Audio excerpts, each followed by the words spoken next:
My name is Hannah. I'm 30 years old and I'm both the chef and the owner of a high-end steakhouse. Both of my parents were steak chefs and I grew up watching them serve amazing steaks that made their customers incredibly happy. Inspired by my parents, I decided to follow in their culinary footsteps. After years of hard work, I finally achieved my dream of becoming a steakhouse chef. And even better, 3 years ago, I opened my own high-end steakhouse. And not to brag, but our steakhouse is top-notch. Not just in terms of the steaks and wine, but the ambience as well. The skills my parents ingrained in me, like how to cut and cook the meat, have made the restaurant extremely popular. We're usually packed with a long line of people waiting to get in. It feels so rewarding to see everyone eating so happily. The smiles on the faces of our satisfied customers, seen from the kitchen and across the counter, energize me through my busy days as the chef and the owner of this popular steakhouse. But lately, something has been troubling me so much that even those smiles can't lift my spirits. One day, while I was hurriedly cooking steaks in our bustling restaurant, boss, Kimberly, my friend since culinary school who also works here, hesitantly called out to me. I looked where Kimberly was pointing and saw a woman in her late 60s along with a man and a woman in her late 30s, all chomping down on their steaks while rattling off pretentious food commentary. Those jerks are making a mess while acting like know-it-alls again. Matthew, another friend from culinary school who was cooking steaks next to me and also Kimberly's brother, clenched his teeth in anger. That's right. They aren't first-timers at this restaurant. They have been here more than once or twice. They were my husband Kevin's mother Amanda and his brother and sister. If they were just making a mess while spouting off food trivia, that would be one thing, but I'm stuffed, let's go. Right after finishing their meals, my mother-in-law, brother-in-law, and sister-in-law brazenly tried to leave without even paying. Hey, wait a minute, where do you think you're going? Matthew dashed out of the kitchen to catch up with my in-laws. What? We're just leaving because we finished eating. Did you all leave last time without paying too? We have told you before, haven't we? This place belongs to our son's wife, so we eat for free all we want. Hearing the shameless statement from my mother-in-law, the atmosphere amongst the other customers started to change. I sighed internally. Not this again. The heated exchange between Matthew and mother-in-law continued. Do you really think you can get away with this? We have other paying customers too. Don't confuse them. Pay your bill this time, please. Are you kidding? This is my son's wife's restaurant. We can do whatever we want. Don't act so entitled in our restaurant. The argument escalated into a shouting match. Matthew, myself, Kimberly, and even some customers tried to intervene. In the end, mother-in-law left in a huff without paying, taking her son and daughter-in-law with her. Right, this is the issue that's been driving me up the wall lately. My mother-in-law thinks it's okay to bring her family and friends to my restaurant just because I'm married to her son. They eat all they want and then leave without paying the bill. Can you believe that this time, they even did a dine and dash right in front of other customers? What's worse, since the day of this incident, customer traffic has started to decline a bit. At this rate, the restaurant I have worked so hard to build is in jeopardy. After 2 months of racking my brain about what to do, I got a call from my mother-in-law. Hello? Hannah, reserve a table for 20 people tonight. What? Caught off guard, my head went blank. My relatives are visiting from the countryside. You'll be free, right? Reserve the entire place. Wait a minute, I can't just... Before I could finish my sentence, my mother-in-law hung up the phone with a dismissive laugh. As if it wasn't bad enough that they have repeatedly dined and dashed on us, now they have caused a scene and worsened our already shaky business. But I can't ignore a reservation no matter how it comes in. So I briefed Matthew, Kimberly, and the rest of the staff on the situation. We prepared for the reservation and I even contacted a certain individual. And that night, Mother-in-law nonchalantly showed up at the restaurant bringing along not just brother-in-law and sister-in-law but also a group of 17 other people who appeared to be relatives. As we served them the prepared feast, including steak, we kept a watchful eye on mother-in-law. Then one of the relatives asked her nervously, "Is it okay to eat at such an upscale place?" "Of course, darling. Why worry? We're family, so it's all you can eat, right?" Mother-in-law called out to me in the kitchen without a hint of shame. "Wait a minute, that's not quite—" "See? Just eat up and don't worry about it. If I was gonna pay for food, I would go to a place with a real chef." Ignoring my concerns, my mother-in-law cheerfully encouraged the uneasy relatives and kept digging into the steaks with them. I knew it. My uneasy feeling had just turned into a solid concern. Up until now, I have been hosting them out of respect for being my husband's family, but causing a scene, offering no apology and then casually saying they would go somewhere else if they had to pay for 20 people? Unbelievable. An hour later, just as I expected, my mother-in-law, now full, said, "I'm stuffed. Let's head back. I'll guide you to the hotel." And she tried to leave the restaurant without paying, chuckling with my brother-in-law, sister-in-law, and other relatives.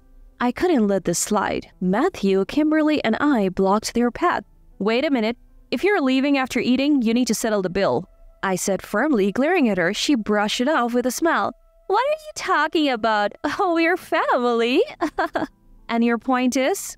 You think that's some magic phrase? Normally you pay for what you eat no matter where you are." "Well, normally, yes. But think about it. When we come to your house and you feed us, we don't pay, right?" She kept talking back. Holding back my anger, I continued, "That's true. But where do you think you are now? This isn't a friend or family's home. It's a legitimate restaurant." "So what?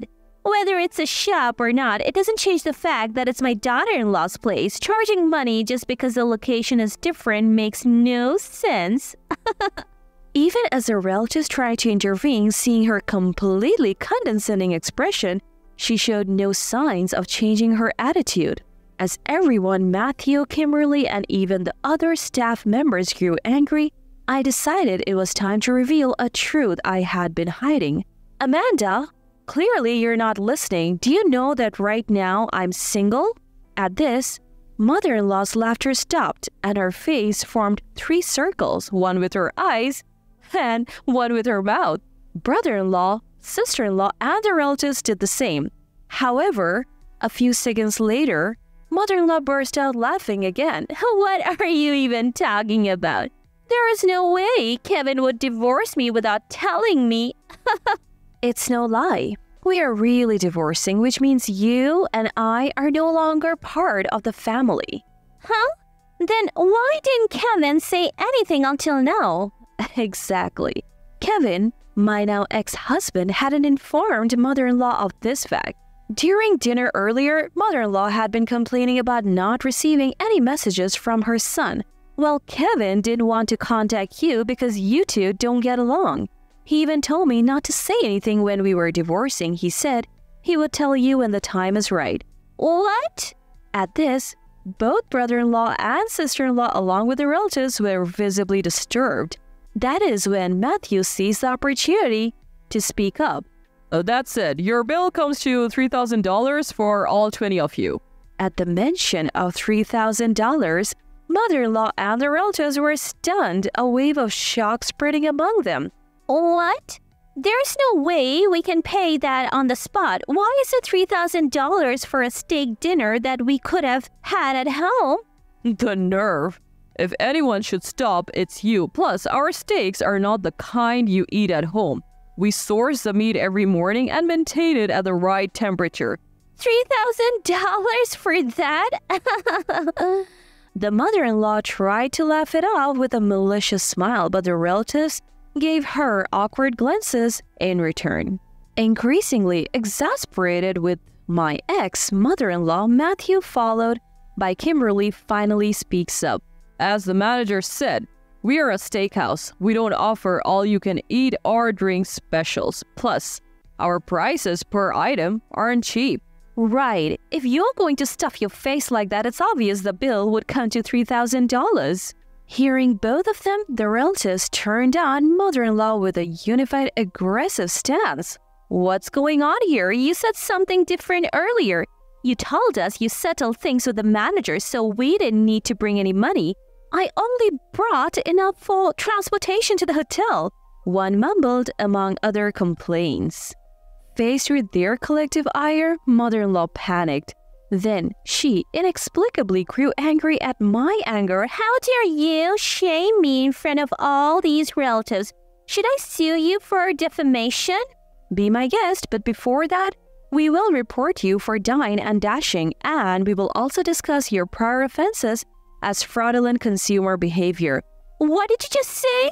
Confused and increasingly confrontational in response to my anger, my mother-in-law is hastily stopped by relatives, but she breaks away from them and becomes even more aggressive towards me. What have you done to our precious eldest son, Kevin? There must be a major reason for him wanting a divorce. Why are you assuming I am at fault? Kevin is perfect. He's good at his job and handles household chores.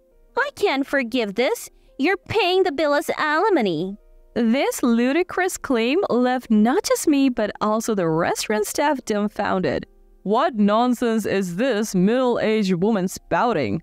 She probably doesn't want to admit she's wrong, so embarrassing considering she's older than us. Matthew and Kimberly chimed in. I sensed something about mother-in-law's futile resistance. I see. So those are your motives? Well, I couldn't have possibly contacted you after what you did. What are you talking about? I didn't say anything because I was gagged, but the reason for the divorce is Kevin's infidelity and abusive behavior. My words struck mother-in-law, brother-in-law, sister-in-law, and the other relatives like a bolt of lightning. So I laid out the truth about the divorce. You see, Kevin, no, my ex-husband, didn't just neglect his job. He stole money from me. Money I had saved before our marriage, while he partied with multiple women and drank heavily. On top of that, he was emotionally abusive toward me. In the end, he started accumulating debt without my knowledge. So divorce was the only option. Wait, debt? How much are we talking about? Adding up everything, including loans from friends and my own parents, we're looking at around $40,000. At this, mother-in-law's face turned white as a sheet. I initially gave you all a pass on the dine and dash habit, thinking it was a one-time thing. But after the fiasco 2 months ago, I can't let it slide anymore. Plus, we have booked the entire restaurant today. So, if you don't pay, we are in the red. As I said this, the relatives grew furious in unison. Some even started demanding that mother-in-law repaid them the money they had lent her over the years. Mother-in-law, brother-in-law, and sister-in-law were visibly shocked and confused when suddenly the restaurant door burst open and a man stepped in. Owen? Mother-in-law exclaimed, recognizing the man. It was Owen, father-in-law, a physical education lecturer at a university in the city. He surveyed the scene, sighed deeply, and then bowed his head to me. Hannah, it's been a while. I'm really sorry for the mess my foolish wife has caused. No, Owen, I should apologize for calling you in the midst of your busy day. That's right. Actually, it was me who reached out to my father-in-law. Upon hearing about mother-in-law's troubling actions, including the full reservation of this restaurant, he promised to come and have a word with her as soon as he could. What are you doing here? Mother-in-law shrieked. Amanda, show some respect. Even if she's an ex, she's someone who's had to put up with our idiotic son. But you said you would be late because of work. Yes, but Hannah called me earlier. I was teaching at the university, so I couldn't leave immediately. He sighed again. I'm really sorry for having to drag you into this. There is no need for you to apologize, Hannah. I heard everything while standing at the entrance. I know the situation. With that, father-in-law glared at mother-in-law. Hey, Amanda, what's the deal? You have been dying and dashing repeatedly and you almost caused a scene last time? No. You've got it wrong. I only have $60 on me right now. What? Are you kidding me, Amanda? You come to a high-end restaurant and that's all you bring? You can't even pay for a single meal? Father-in-law's anger exploded and mother-in-law trembled visibly. After letting out a big sigh to contain his anger, father-in-law continued. As I said earlier, I heard what happened at the entrance. Not just Kevin, but you too, Amanda. You have been acting so recklessly and shamelessly. No. It's not like that. The real problem here is Hannah. She knew about the divorce and didn't say a word. Enough excuses. Kevin is the one who silenced her, and he is the root cause of all this mess. Father-in-law's booming voice made not only mother-in-law but also the relatives and the wait staff, including Matthew and Kimberly, gasp and tremble. Noticing this, father-in-law cleared his throat and deeply bowed to us. I apologize for the scene and for my foolish wife. I'll cover the bill and the debts my relatives have mentioned. Please forgive us. You're doing what? Mother-in-law was shocked, but father-in-law continued to me. And regarding the alimony for Kevin's divorce, I would like to discuss it later. I also bear responsibility for my son's actions, so... No need. Kevin's existing debts are already taken as alimony, so please don't worry. Really? Both my son and I owe everyone an apology. Father-in-law bowed deeply again and turned to mother-in-law. I'm so sorry. Don't get me wrong, I said I would cover the costs for now, and you will pay it back later with your own earnings. At this point, brother-in-law and sister-in-law who were pointed out by father-in-law were utterly shocked.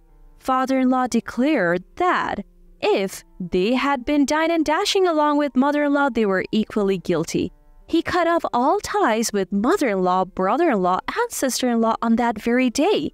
Later, father-in-law covered the $3,000 for today's meal, the $14,000 for past dine and dashing, and around $10,000 for mother-in-law's debts to relatives, a total of $27,000.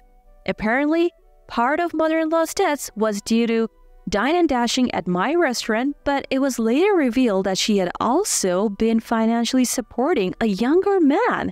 Upon discovering this, father-in-law was furious beyond words, and the situation with mother-in-law became so irreparable that they divorced. Additionally, he cut ties with brother-in-law and sister-in-law as well.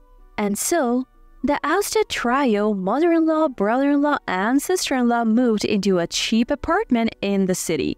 They're juggling part-time jobs to pay off their debts and working from dawn till dusk. Mind you, all of them are struggling.